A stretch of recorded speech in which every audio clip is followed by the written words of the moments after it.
planned while we were in the panels.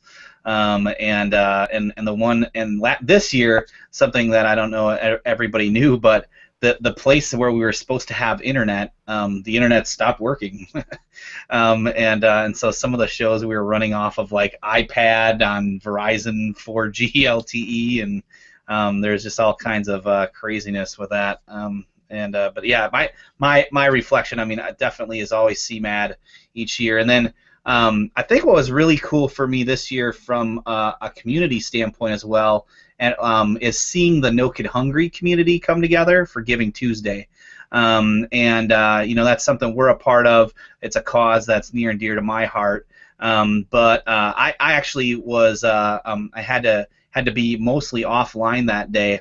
But every time I checked in on Twitter and Facebook, it was just overwhelming how much of my network and the network's network was all sharing and participating in Giving Tuesday, and it ended up No Kid Hungry actually through somebody did a Crimson Hexagon study. No Kid Hungry was the largest talked about thing, both the tag and the handle that day, and so watching that progress from its grassroots years ago when it was just maybe a handful of people doing a Twitter chat to now raising hundreds of thousands of dollars in a day is just like really cool, and just from a community management standpoint, seeing the community really grow, and then take action and advocate, which is really cool.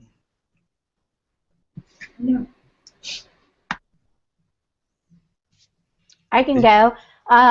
So we had a huge year this year. Last year at this time, we were evaluating probably, I would say, about 4 community management platforms pretty seriously. They would kind of butted them against each other to see which one would be the best, because we took, I'm just throwing a number out here, so about 20 of our products and merged them onto one community management platform. We were all on different communities. So we had to go through that process of vetting new platforms, which was great, and then we picked one, and we loved the one that we picked. And I had to migrate my community of about 1,000 people. It's a brand new community, mind you, into a new platform, which was kind of hectic, kind of stressful. It was smooth, but it had some hiccups, and I lost some members, but we're back ahead full steam and ahead of where we were before we made the migration. So I think that was huge for us. I mean, really establishing that new management platform was great. It's a smaller platform. I don't even know if you guys have heard of it. It's Small World Labs is what we're on now. And we came over actually from Get Satisfaction to Small World Labs. It was a smaller platform, but they were really helpful. And what we've learned is that the smaller the venue, I mean, we use Salesforce, a lot of people use Salesforce, but the smaller the venue for us, the more attentive they are to our needs, and the more they are willing to work with us. So we are growing their company, and they're helping us grow too, as like this gigantic conglomerate of communities that Blackbaud is right now. So that was a pretty big year for us, and that was probably my most exciting moment. Yeah, it definitely sounds exciting. I'm going to bring in a couple things from online. Carrie says it's about to be our favorite 2016 moment too. For Kristen saying, is it cheating if my answer is CMAD?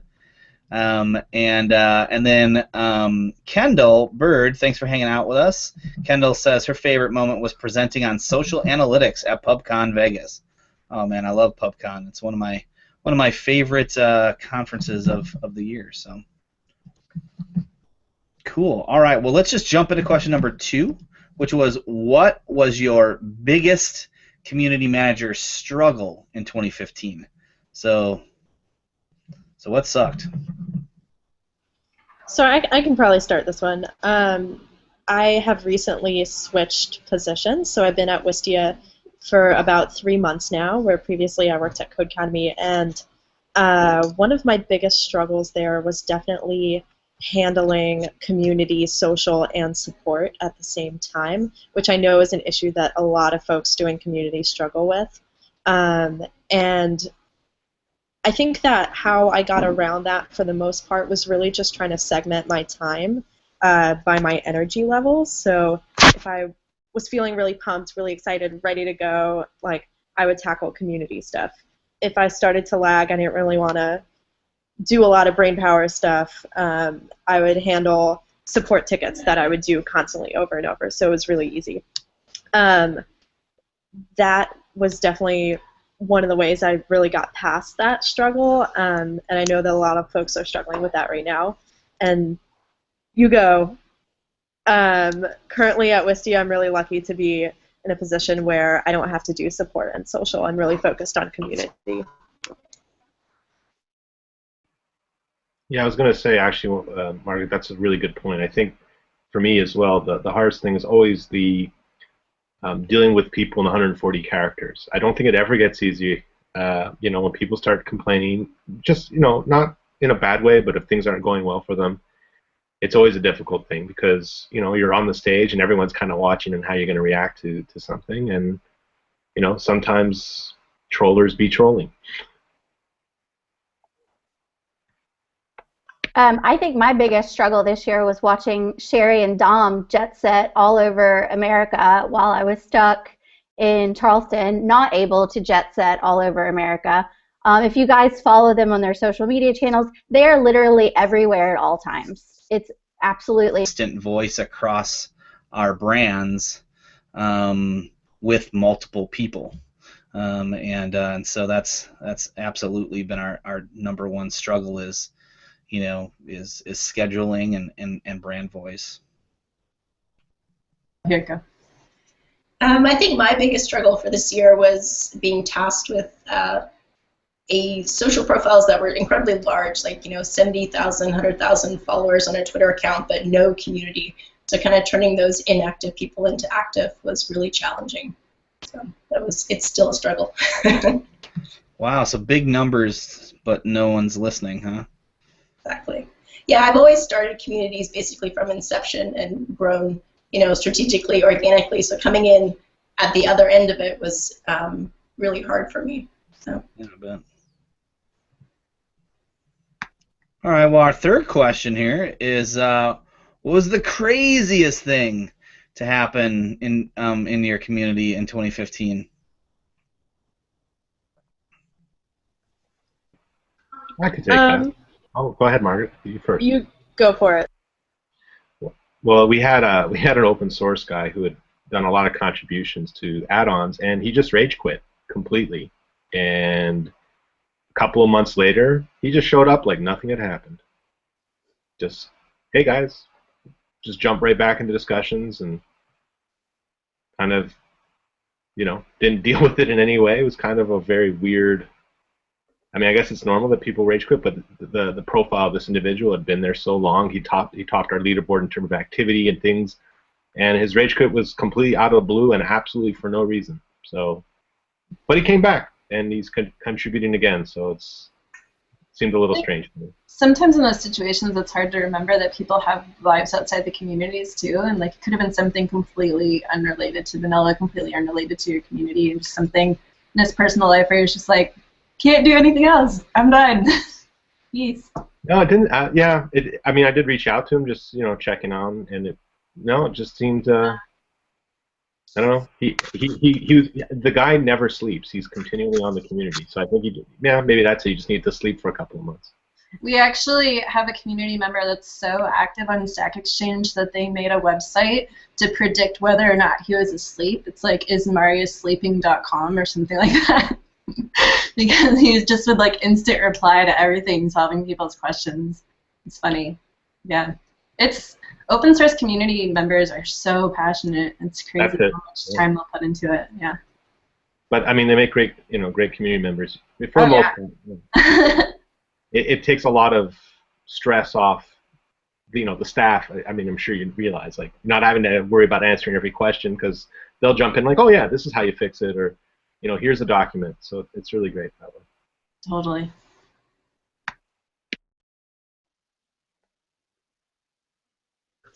Okay, I'm jumping in. So I took this question kind of in a more fun way. The craziest thing that I've done or have seen happen in our Wistia community while I've been here is our collaborative onboarding videos. So a little while ago, I decided to start a community onboarding experience. Because you come to the page when you're new, you're kind of like, well, what do I do here? What are all these categories and stuff? Who are these people? So I asked some folks in our community to send little videos of themselves saying hi and welcome. And a bunch of folks did it, and they sent in their little videos from all over the world. One guy sent in a video of himself scuba diving and waving. It was really cool. And we compiled all those videos together into one big welcome video, and that's what folks see when they come to the community for the first time. I'm going to link to it on Twitter in case you want to see it. I'm super proud of it, and I guess I was just a little, oh, thank you. I was a little surprised that it had such a great reception, and folks did that ask, you know, and they really got into it, and they shared it, and it was a wonderful, crazy experience. Yeah, I have to say, it was actually one, I really enjoyed it. It was really good. Where have you guys not been? Charleston? Hawaii and Australia, which my coworkers were in, so I'm pretty jealous of them, actually. I stayed all domestic. Sherry was the one that went off to Spain, so I'm just staying in the good old US of A. But I am up in Seattle right now, so what up, PNW? So do you guys travel for work, or is it work-related stuff you're traveling for, or you just travel because you can? I'm running away from the authorities, actually. So. You think he's kidding, but he's not. I was traveling not for work until April, and pretty much any travel since then has been for work. So when I switched jobs. Yeah, it's been about a half and half type of a thing. But jumping into the question, for me the biggest struggle I think has been you know, when I first started the year, I was with a completely different company, and then I started working with BTC in February. And for the first like 3 or 4 months, it was pretty normal, just community management work. I mean, I was on like a pretty set schedule. But then, like, you know, as you do with any job, your role starts to expand a little bit. You start to get different things that get on your plate. And so for me, like, the scope of a lot more of like the back end work and the planning and the activations that happen with community management was on my plate. And I mean, I've straight up dropped the ball a couple of times. It hasn't gone as well as I wanted to. So sort of like my struggle this year has been sort of learning that, you know, that burnout's a real thing, that you can work a lot, and that you need, you know, the art of planning is very, very important in this. You know, the deeper that you go. So, you know, just those, you know, learning the more high level type things has definitely been a struggle for me.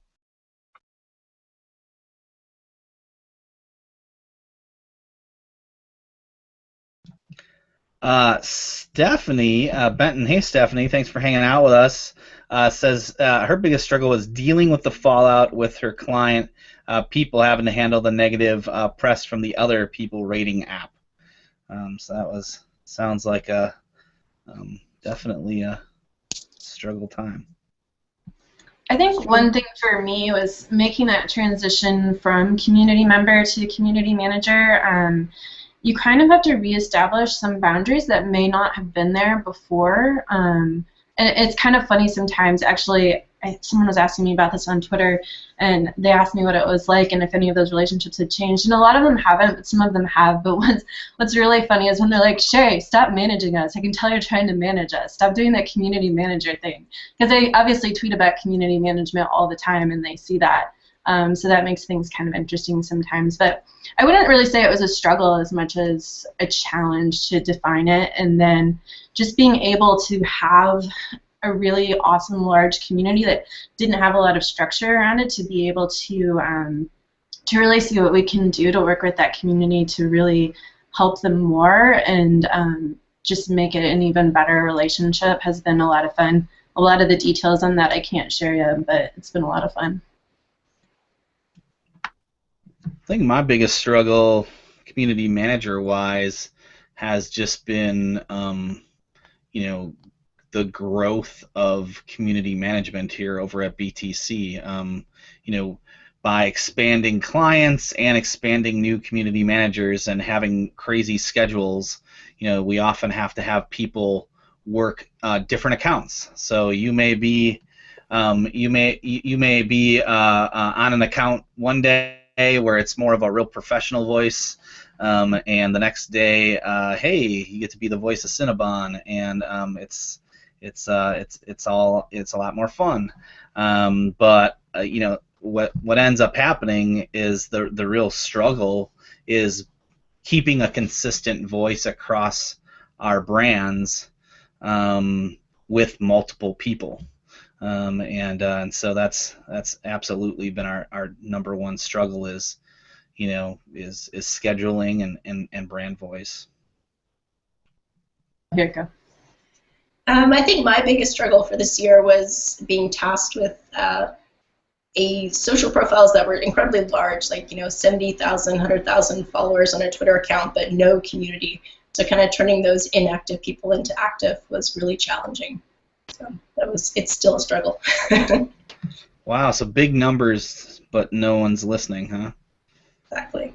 Yeah, I've always started communities basically from inception and grown, strategically, organically. So coming in at the other end of it was really hard for me. So. Yeah, I bet. All right. Well, our third question here is, what was the craziest thing to happen in your community in 2015? I could take that. Oh, go ahead, Margaret. You first. You go for it. Well, we had an open source guy who had done a lot of contributions to add-ons, and he just rage quit completely. And a couple of months later, he just showed up like nothing had happened. Just, hey guys, just jump right back into discussions and kind of, didn't deal with it in any way. It was kind of a very weird. I mean, I guess it's normal that people rage quit, but the profile of this individual had been there so long. He topped our leaderboard in terms of activity and things, and his rage quit was completely out of the blue and absolutely for no reason. So, but he came back and he's contributing again. So it seemed a little strange to me. Sometimes in those situations, it's hard to remember that people have lives outside the communities too, and like it could have been something completely unrelated to vanilla, completely unrelated to your community, and just something in his personal life where he's just like, can't do anything else. I'm done. Peace. No, it didn't. Yeah, I mean, I did reach out to him, just checking on, and it just seemed. I don't know. He was, the guy never sleeps. He's continually on the community. So I think maybe that's it. You just need to sleep for a couple of months. We actually have a community member that's so active on Stack Exchange that they made a website to predict whether or not he was asleep. It's like ismariusleeping.com or something like that. Because he just would like instant reply to everything, solving people's questions. It's funny. Yeah. It's open source community members are so passionate. It's crazy how much time they'll put into it. Yeah. But I mean, they make great, great community members. For the most part, it takes a lot of stress off, the staff. I mean, I'm sure you realize, like, not having to worry about answering every question because they'll jump in like, oh yeah, this is how you fix it, or here's a document. So it's really great that way. Totally.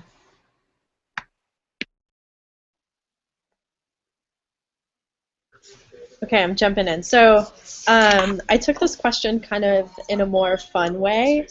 The craziest thing that I've done or have seen happen in our Wistia community while I've been here is our collaborative onboarding videos. So a little while ago, I decided to start a community onboarding experience.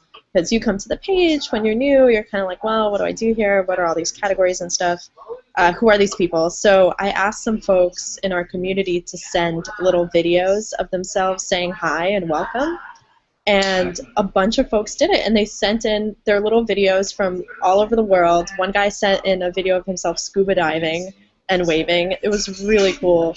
And we compiled all those videos together into one big welcome video, and that's what folks see when they come to the community for the first time. I'm going to link to it on Twitter in case you want to see it. I'm super proud of it, and I guess I thought was it was just great. a little, oh, thank you. I was a little surprised that it had such a great reception, and folks did that ask, you know, and they really got into it, and they shared it, and it was a wonderful, crazy experience. Yeah, I have to say, it was actually one, I really enjoyed it. It was really good because you get to see people from all over the world, which sometimes those things can fail really big when you're kind of like, please, someone send me something, and it was great to see that they all came together. So kudos to you and your team. Thank you. That idea, consider it stolen. Go for it. Let me know what happened. I think the craziest thing for me this year, and like I said on Twitter, it hasn't been anything huge. I have a really great support system. Everything's been pretty smooth sailing. I think the biggest, craziest thing that happened for me is that when we migrated our community from GetSat to Smart World Labs, I lost a lot of members. And it doesn't sound like a big deal because I know membership is something that people don't harp on. It's more about engagement. I do know that. But it was something that my managers were really pushing me for, was membership. We need to get the number up. It looks great if we can say we have 1,000, blah, blah, blah. So when we migrated over, I lost about half of everything that I had worked for the past 8 months to try to get. Like this, that includes like 8 months of like nonstop marketing to get these people on community. And then when we migrated over, they just poof, they disappeared. They didn't want to come to the new community. They didn't want to go through the new onboarding process. They just were not there.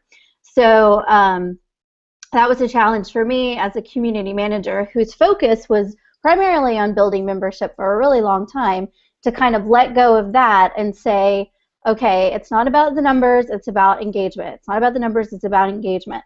And now that the numbers are healthy again, I can really kind of start to focus on that, and getting them engaged rather than getting them in there and getting a bunch of people who aren't doing anything. That's cool. One cool thing that happened in our community, so our community, longer than we've organized conferences, has organized a series of conferences called Meet Magento around the world, mostly in Europe, so they've expanded a lot recently. There were over 20 conferences this year, I think. And one of them, during the after party, they actually made this huge like mystery sculpture, and during the party they used a chainsaw to like shave it down into the actual sculpture, and it was actually an ice sculpture of our logo, which I thought was really, really cool. There's a video of it somewhere online, but crazy in a different sort of way.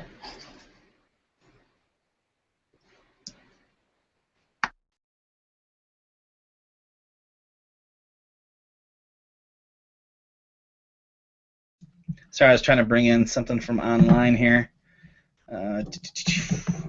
So Kendall says, seeing a client community growth is not only social engagement, but also in social web traffic. So that's pretty crazy. And Lauren says, oh man, back at the beginning of the year, we had one member go totally rogue. Quite an experience.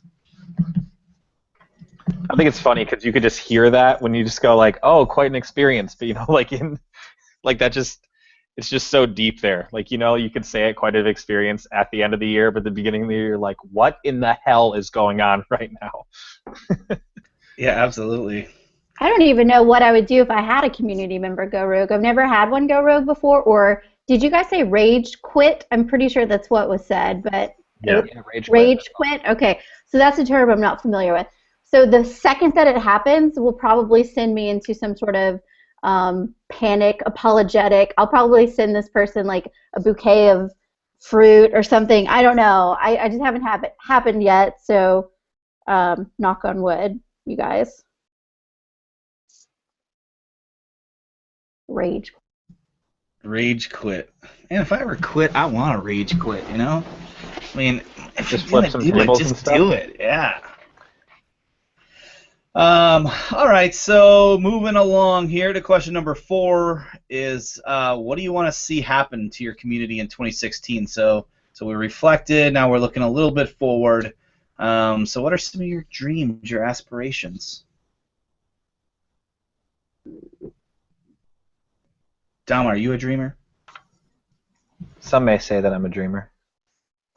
I don't think I'm the only one. No, I think that, at least for the communities that I work with, we did a lot this year, with user-generated type stuff, and we put a lot of control in their hands, from like huge live stream events to throwing them up on billboards to having them most recently just like all across the country just give out a bunch of stuff.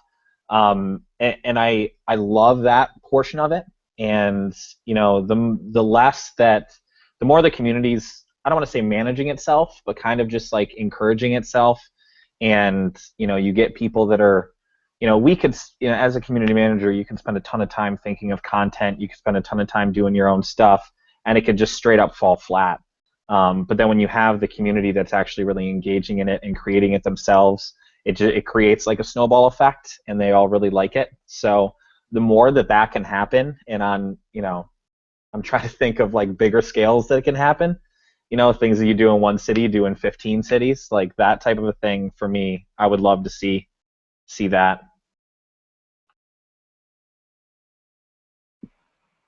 From our point of view, from my point of view, we went to both CMXs this year. I'm hoping we're going to be able to do this. Well, I'm pretty sure, yeah, we're going to be at both next year as well. And just doubling down on more events and being more out there. It's always great to meet everyone in the community and get to know everyone. And everyone's been very welcoming in that way. And we're hoping to do another predictions piece hopefully next year, and some other things that we have planned, but I can't talk about it because I'll get myself in trouble. I think for my community here at Wistia, I really would love to expand it more. So we have a really strong, vibrant community that focuses on production, editing, creating videos, what are they used for, what are your goals, that sort of stuff. I'm really hoping to expand that to include marketing automation, stuff like that, analytics tools about video. A lot of folks in our community use marketing automation, but there's not a lot of conversation around that. So just really hoping to like bring more value in that side of my community's interest, and just kind of grow around that.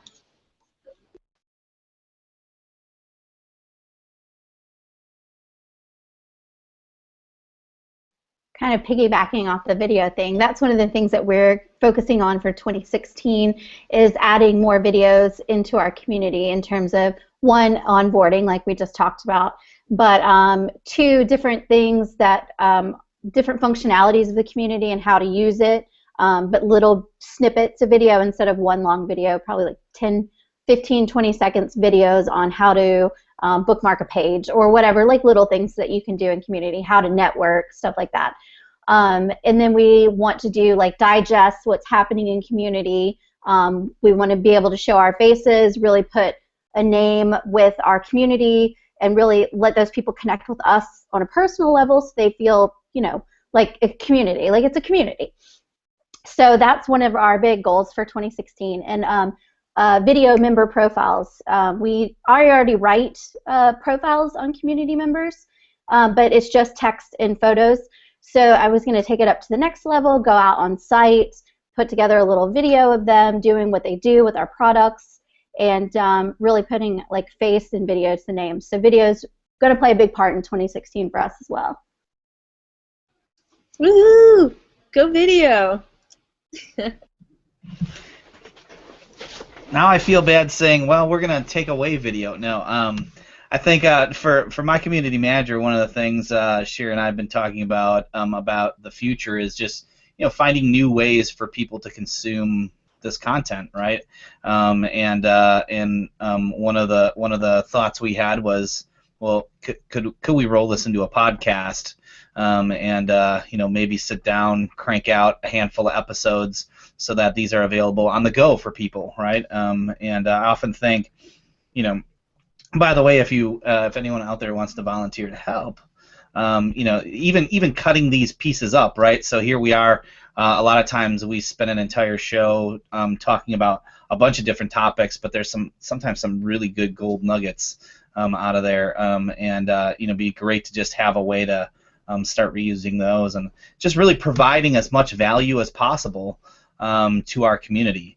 Because I think whatever level of community manager you are, we've had topics that you can either go back and refresh on, or maybe you're starting an advocate program or an influencer program, and we probably have like 10 different times we brought people in and talked about that. So it'd be interesting, I think, for us moving forward is figure out how we can kind of use this wealth of knowledge to better serve our community.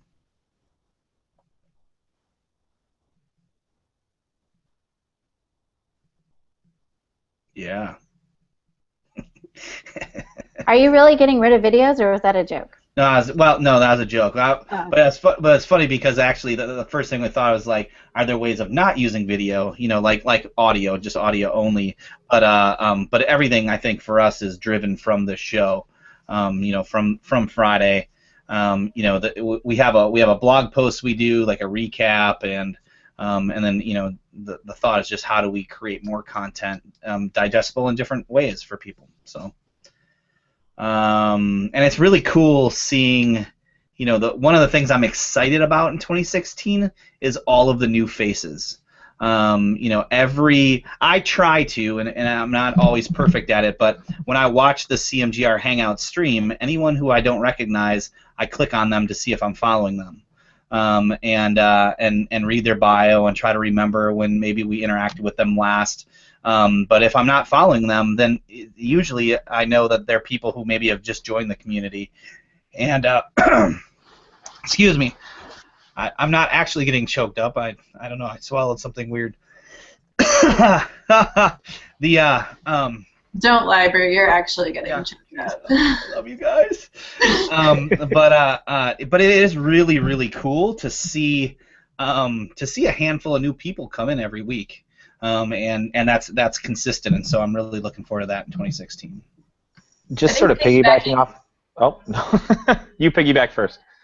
I was just going to say, CMAD always brings in so many new faces to our community every year, which is really awesome to see. A lot of the panelists and the people who share their stories during that time end up becoming regular parts of the community throughout the year. Because we always look for new faces to get on panel, but it's always a good way to do so, just because the reach is so much further.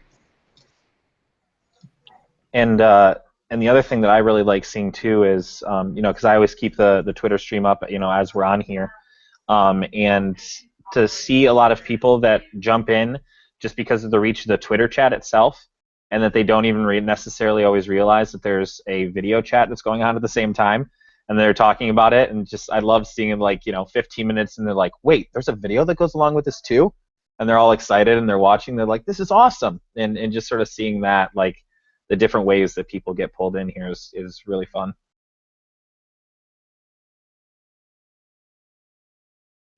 I'm actually just starting my first video hangout with Wistia chat next week, and I'm really excited to see how that element will bring in different folks, maybe different types of folks, and how it keeps them around. So I'm really stoked. And this is definitely what inspired me to do that by far, just how unique this experience is. That's another thing that we're going to be working on too, those video chats. So we're on the same page. We were kicking around the idea of doing a happy hour, that type thing, with our community members. So I'm interested to see how that goes over in other communities, if it's successful or not. Brew and I have bounced around the idea a couple of times of trying to do a happy hour, like here on Blab, just something like that, like end of the week type of a thing. But not recorded. I was actually God no. I was inspired by the BuzzFeed guy, Matt Belisai, who just sits at his desk and drinks wine and just talks about stuff. People love that. I mean, people are just eating that up. He's huge now. Freaking hilarious. He's so funny, but I mean, it's just the kind of lighthearted happy hour chat. It doesn't have to be about our products. It could be about anything that's on their minds, really. As crazy as it sounds, I think when you introduce alcohol into the mix, I mean, assuming that's what we mean when we say happy hour, you know, it's not necessarily the alcohol, but more of the relaxed atmosphere. You know, I believe that's one of the reasons we love all getting together at conferences and meeting each other and everything else, is because, you know, generally speaking, we have our community and we have each other virtually, but no, you know, you're not always getting to have face-to-face conversations with other community managers who are just like you and have the same problems and all that stuff. And so, you know, I think in a relaxed environment, at least I found, you know, dinners have been some of the best times at community manager get-togethers and conferences, because everyone's laid back and you're really getting to know people. And so I think like a happy hour type video situation really allows that. It's like a deeper connection, because I'm learning a little bit more about you. It's a little more relaxed. I don't have to feel so like, okay, wait, are we on question 4 now? And what's going to be my answer? I love there's a Twitter chat called Spoof Chat, and I love that chat. I don't join it all the time, but when I do, it's just kind of nice to just, I don't know, be hanging out with a bunch of people goofing off instead of like, you know, being all buttoned up. And I think we can still learn from each other in a relaxed environment sometimes, and not have to be so buttoned up. So. That's one of the things I really love what CMX does, and I mean a lot of conferences do this, but like the happy hour that they have the day before the conference, because when you do have that relaxed atmosphere and people get to know each other, like, you know, pre-parties and stuff like that, it makes the conference a lot, like, everybody's sort of like in that zone of like, hey, you know me, I don't have to be all buttoned up, hey, this is Dom from BTC, you know, like it's a lot more relaxed. And I think, you know, like what you said, even if you don't start talking about stuff in a community manager sense and you're just talking about life, when you do then start talking about it, it seems a whole lot more real and not canned when you're actually getting into it, and you get into the nitty-gritty a lot faster.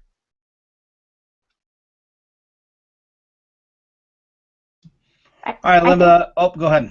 No, I was just say, I think to pitch it to my higher ups, I will definitely be taking alcohol out of the equation. I can't imagine that conversation happening with my boss. Oh yeah, we just wanna get drunk and talk about stuff. Come on, no, there will be no alcohol. We're just gonna use the term happy hour. Just clarifying in case anybody I work with is listening right now. No booze. Our community is pretty great with alcohol. What about chicken wings?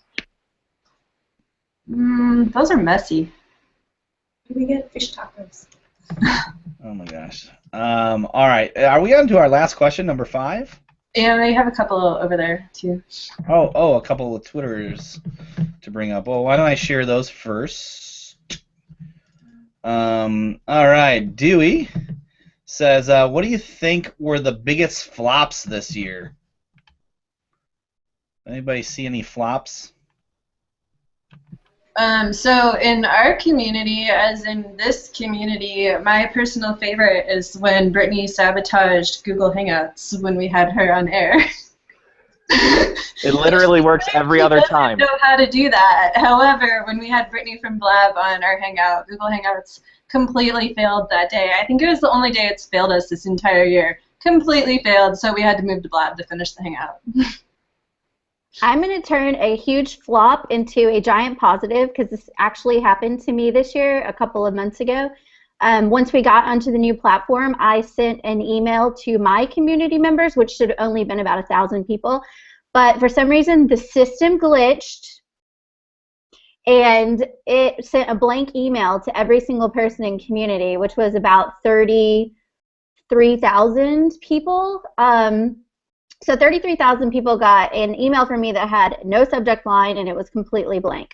I got so many emails that day saying, did you mean to send this? I had people in my own company IMing me, did you mean to do this? It was an entire day of explaining to people why I sent a blank email and that it was an accident. But it turned out to really boost our engagement numbers that day. People were coming into the community to see who I was. And while they were there, they were posting on my wall, hi, how are you? Did you mean to send me a message? So we turned that into a positive, even though it was a giant oops. Don't ever send a blank email to 30,000 people. They're going to think it's spam, and you're going to be the bad guy. But yeah, So that was fun. Big flop.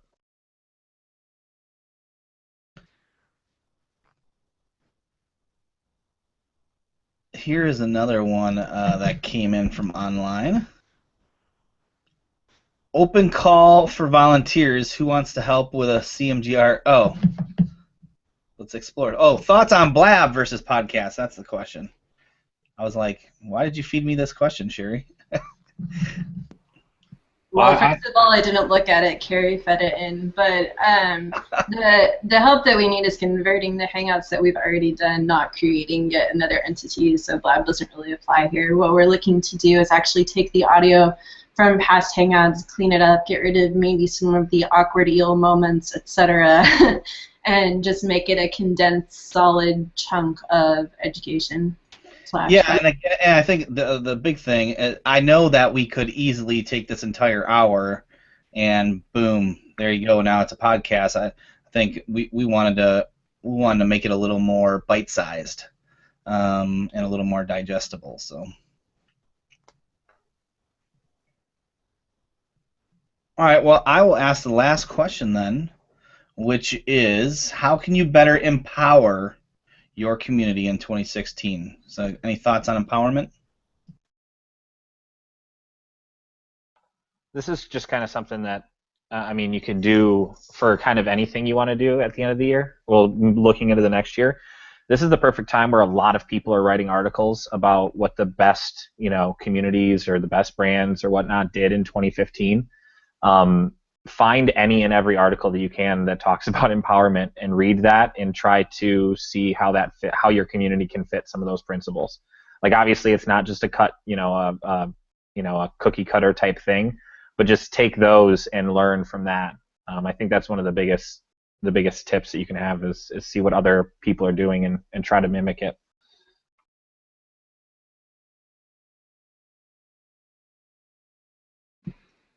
I would love to share my answer to this, but I can't. And I know that's a total cop-out, but I will be in big trouble if I do. So you'll just have to wait and see.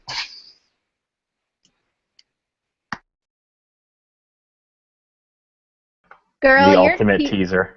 I know, she's teasing us worse than Game of Thrones is teasing us with that Jon Snow stuff.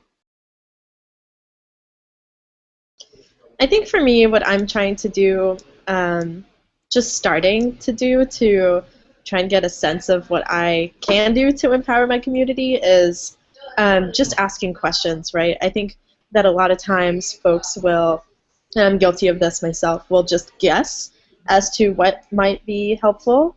And although that can be correct, a lot of times it's not. And so I just started a Wistia newsletter that's going to go out on Monday, so I'm really excited about that.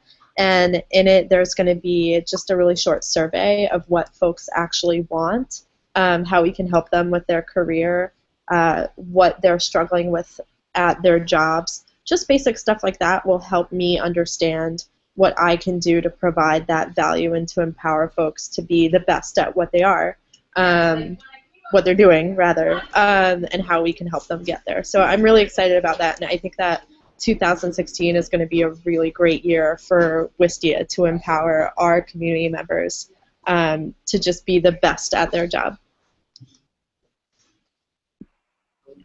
That's a great point. For me, I was thinking about it as well. I think better listening, and I don't think anyone could say better listening is ever a bad thing.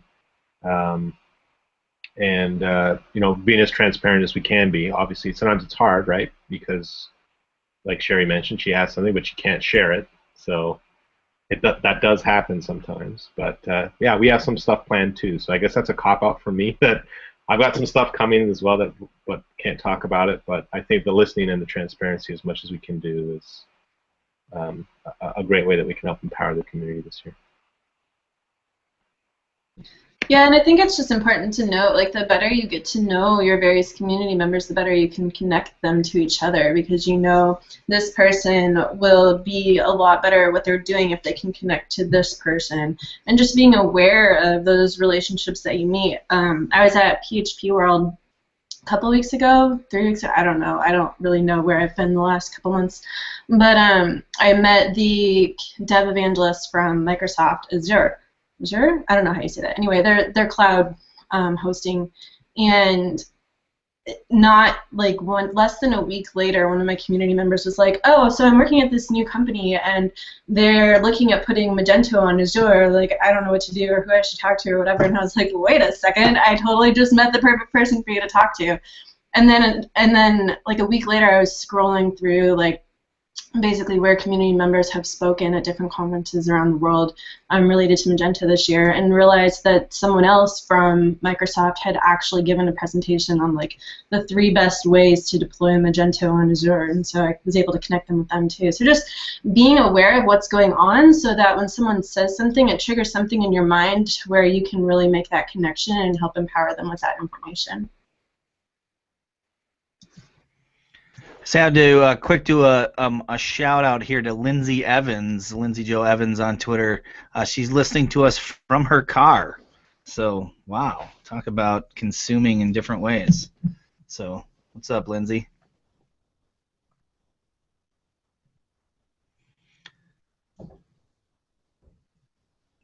Did that make everyone forget what they were going to say next? Congratulations, you made everyone speechless for twice today. Yeah.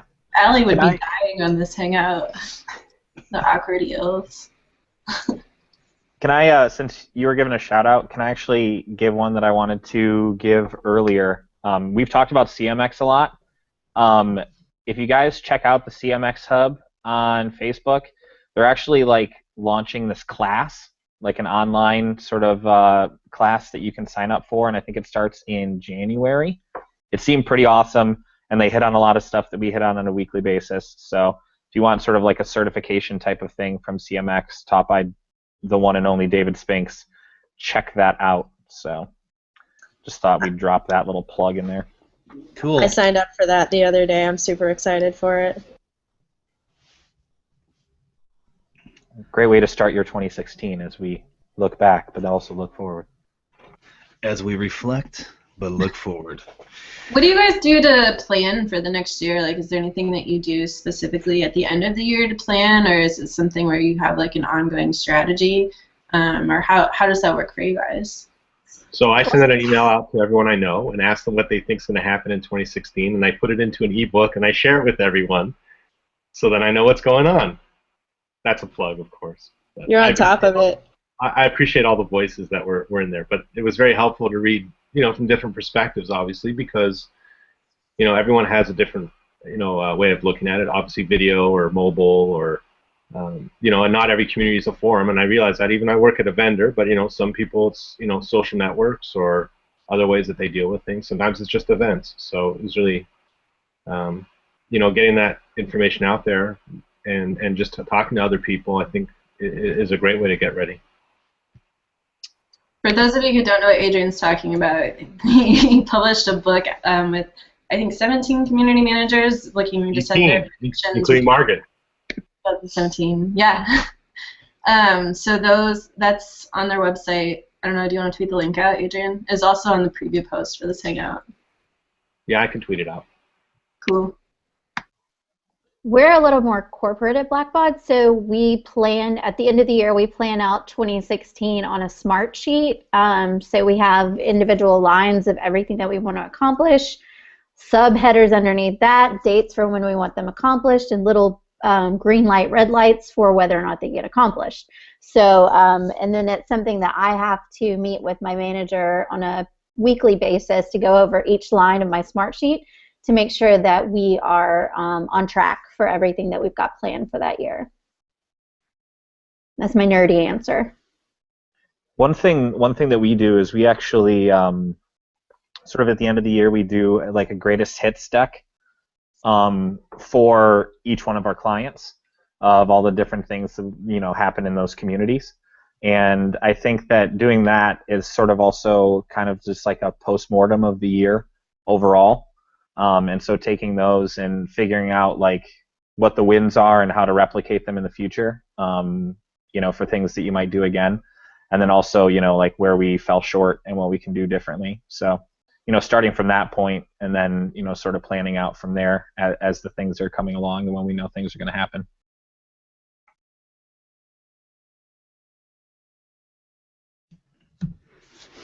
Well, as we wrap things up, Sherry, can you just talk a little bit about CMAD, when it is, what people should be looking out for? Do we need more volunteers?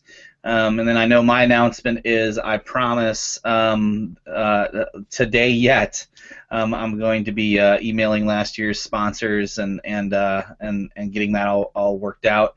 And if anybody else knows of sponsors, we'll have that page up, or people who would like to sponsor, we'll have that page up shortly. So hopefully by this weekend. The more the merrier. Let us know ahead of time. You can just go to cmad.co/participate. There's a spot there to let us know you want to start. There's also a spot there to let us know you want to share your story of how you became a community manager, and a spot to let us know that you want to be on panel, which will also share what topic ideas that you have, etc. And just so you know, we do have most of the panel organizers set up, but when those panel requests come in, we make those available to the organizers so that they know and can reach out to you. So the topics a lot of times are used so that they know what types of things you would be a good fit for. We do still need a handful of organizers for times that are really weird in North America, but really great on the other side of the world where there's still a lot of awesome community managers. So we're still waiting to fill some of those holes. But yeah, it's in 51 days. I feel super unprepared, so that's awesome. There's a lot to do, but it'll be a lot of fun. And we planned the first one in, what, Brew, like a week, and no one was available at the same time for the entire planning process. Well, we planned it in a week, but we really planned it like we were literally building that thing while it was running too. So I just remember, like, Tim and Laura and I were planning it the week before, but you were off the grid somewhere, and then that weekend Laura disappeared for like a couple days, but she had all of the like panelist info and questions and everything, so then she reappeared, but Tim was gone, and then you were back, and we were trying to piece everything together. We did a lot of the work that year, actually. They wrote all of the questions and organized basically all of the panels. It was a lot of fun. So we have plenty of time, is my point, but there's still a lot to do. So definitely let us know if you want to be involved. And next week on CMJR Hangout, we're talking Snapchat communities. I've had a lot of fun watching people actually build community on Snapchat, so I kind of want to shift away from the how can we market with Snapchat and go into how can we build communities with Snapchat. So we have a couple people lined up for that, Nick Cicero and Cyrene, and I have a couple messages out to some others as well. So it'll be really great to look into that. And then one other thing too for CMAD, there will be the awards nomination page will be coming out pretty soon as well. So start thinking about the community managers in your life that you think should be awarded for awesome stuff. Rewarded too, because they get swag. Actually, like, you know, probably about this time next year they'll be getting their swag. So yeah, well, I'll tell you what was awesome about 2015 is the amount of swag that was delivered with the awards themselves. And so if anybody doesn't know, they're actual physical awards that you can hang up in your next to your computer or whatever. And then all of our sponsors contribute like some really cool swag. I mean, there was some really nice stuff in there this year. Like enough cool stuff that I remember looking at all of it and just wishing that they had like that we each could have gotten one of those swag bags. There was a lot of really awesome stuff in those. Cool. All right, guys. Well, hey, have a great weekend. Have a great week, and we will see you all next Friday. Bye. Bye.